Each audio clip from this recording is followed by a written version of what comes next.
Ito pa mga bossing ko, ang tinatawag natin na alay mga bossing. Yan, pwede nyo siyang lagyan ng ganito or kaya mga biscuits. Kayo po ba mga bossing ko ay gumawa na ng ganito? Mainam mga bossing ko na meron kayong mga ganito na alays kasi sa bawat bahay mga bossing ko ay may mga nakatira dyan mga bossy. Kung wala kang ganito, wala kang parang hindi mo sila pinaghahandaan, kumbaga wala ring ibibigay sa inyo na swerte. Kaya mas mainam mga bossing ko, mag-alay ka lang po sa inyo puntahanan at mapapasin nyo po mga bossing ko na may mga blessing na dumarating na hindi inaasahan. Gawin nyo po ito mga bossing, ba mag-aalay ka ngayon, after 3 days, paltan nyo na siya kada 3 araw. Halimbawa, naka 3 araw na, kinabukasan, paltan nyo na po siya mga bossing. Ang kailangan natin ay malinis sa tubig. Huwag ka magpapawala ng tubig kasi madalas siya nauuhaw. Yung mga pumapasyal sa loob ng ating tahanan.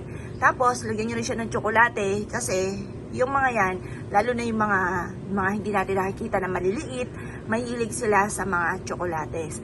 At yun din pa mga bossing ko, itong ating oranges, pwede rin naman ng tinapay, yung mga biscuits, pwede rin po yun.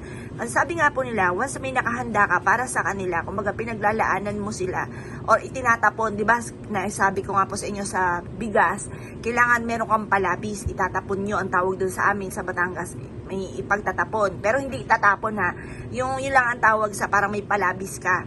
Ngayon, sa pagkain ninyo, maglalaan ka ng palabis na kagaya nito. Kahit konti lang na tsokolate, kahit isang tsokolate lang, okay na po yan.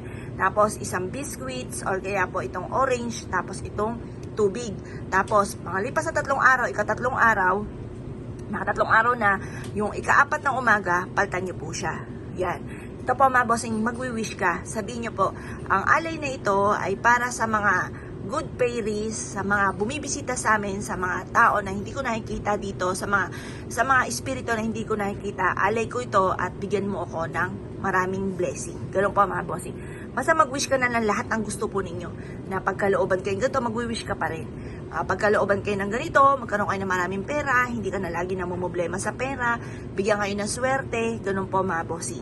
Ngayon po mga bossing, ugaliin nyo po ito. At mapapasin nyo mga bossing ko na mas maraming blessing ang darating sa inyo kasi kumbaga, sinasama mo sila sa buhay ninyo. Hindi yung tipo na side kagaya na nabanggit ko nga po sa inyo. Malas po yung hapagkainan na wala talagang pagkain sa hapagkainan. Yung malinis, malas po yun. Dapat maglalaan ka doon ng oranges o kaya kung namimili ka rin naman sa may palengke, yung bawang, sibuyas, ilagay mo sa hapagkainan po ninyo. At saka mga prutas, yan, sumisimbolo ng kasaganahan. Kaya mas maganda, may nakalagay ka po dyan. Tapos, sa sulok ng inyong tahanan, doon mo ilalagay yung alay, mga bossing, yung alays po natin. Upang sa ganon, alam niya kung saan yung pwesto po niya. Kaya mas maganda mga bossing ko, meron kayong ganito. At pansinin nyo po, sa loob ng 1 buwan na lagi nyong ginagawa po ito, kahit isang tsokolate lamang, baka sabihin nyo, ay, dami-dami, aksayado po yan. Kumbaga, maglalaan ka lang ng kahit 1 piraso, kahit konti lang para sa kanila. Matutuwa po yan sa inyo, kung ano man po yun na nasa paligid ninyo na hindi nyo nakikita, yan po mga bossing ko ay magdudulot sa inyo ng swerte. Kaya kung kayo po naniniwala at nais po itong gawin, huwag ka na magpatumpik-tumpik pa, subukan nyo po ito, proven po ito mga bossing. Kaya kung kayo pinaniwala at gagawa ng ganito, asya, good luck po sa inyo po lahat.